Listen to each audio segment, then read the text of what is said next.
For most Indians, a good cup of chai is comfort. It is accessible, which is why it is hard to think of chai or tea as something that is associated with luxury or something that is premium. Coffee, on the other hand, to quite an extent, can be like Starbucks, right? Which also kind of explains why Indians consume 20 cups of tea for every 1 cup of coffee. But we live in a time when opulence and luxury make us all go googly eyed. I may or may not be referencing a certain wedding that took place in Mumbai recently. So, at a time like this, in the Indian consumer market, premiumization is no longer just a choice. Even chai cafe chains don't really have an option but to take the premium path. But the largest tea cafe chain in India has chosen not to go where the wind blows. And Nitin Saluja, the 40-year-old founder of Chaayos, says that this decision is actually based on its customers. Over the last 2 years, nearly 200 of them have clearly indicated their unanimous opinion to the company. Do not become like Starbucks. Welcome to Daybreak, a business podcast from the Ken. I'm your host Snigdha Sharma and I don't chase the news cycle. Instead, every day of the week, my colleague Rahil Philippos and I will come to you with one business story that is worth understanding and worth your time.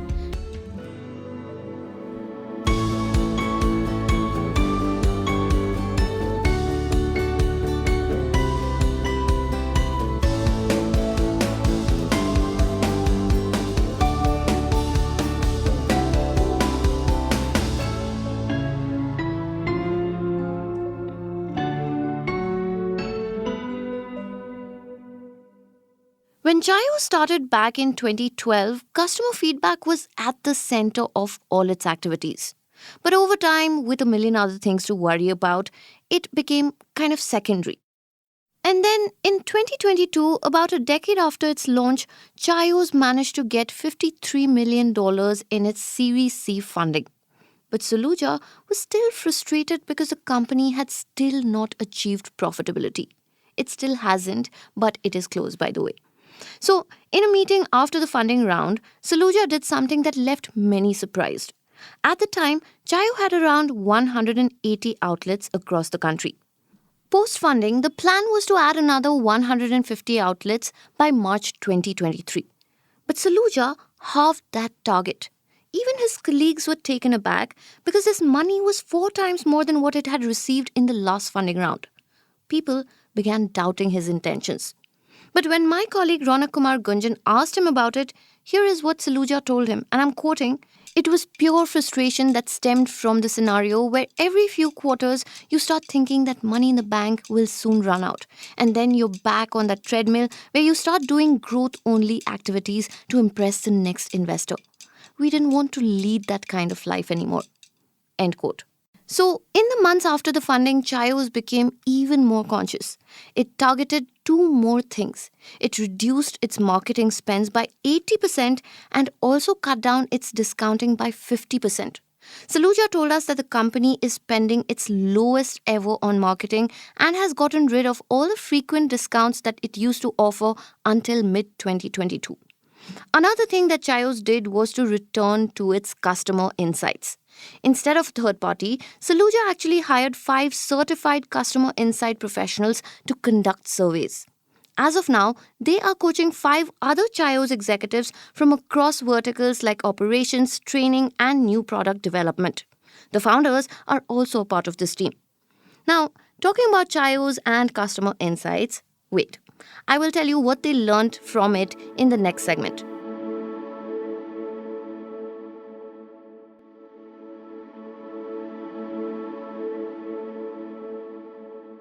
Chaayos asked a bunch of what-if questions to its 200 customers, and that made it take the road less taken. In the world of chai or tea cafes, I mean. It decided not to go premium because these insights helped it reach 2 key takeaways. 1, in most cases, its customer base overlapped with that of fancy cafes.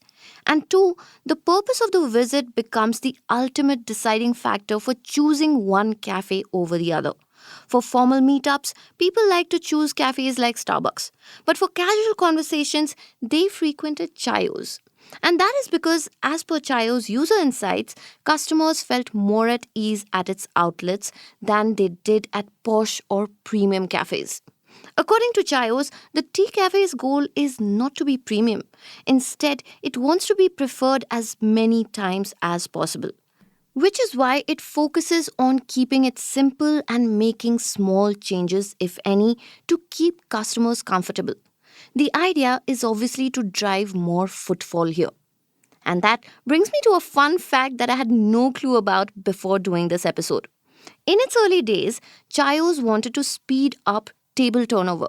So it installed uncomfortable iron chairs which drove many customers away. And that is when it learned that in this business, comfort is just as important as the offerings. Anyway, now because it has chosen not to go premium, Chaayos has to make up for it with more footfall. Presently, an ideal Chaayos customer visits its outlets 3 to 4 times in a month. Saluja wants to take this count to 10 in the next 1 year. But for this, Chaayos will have to compete with its coffee counterparts. And meanwhile, its direct competitors like Chai Point and others are going premium.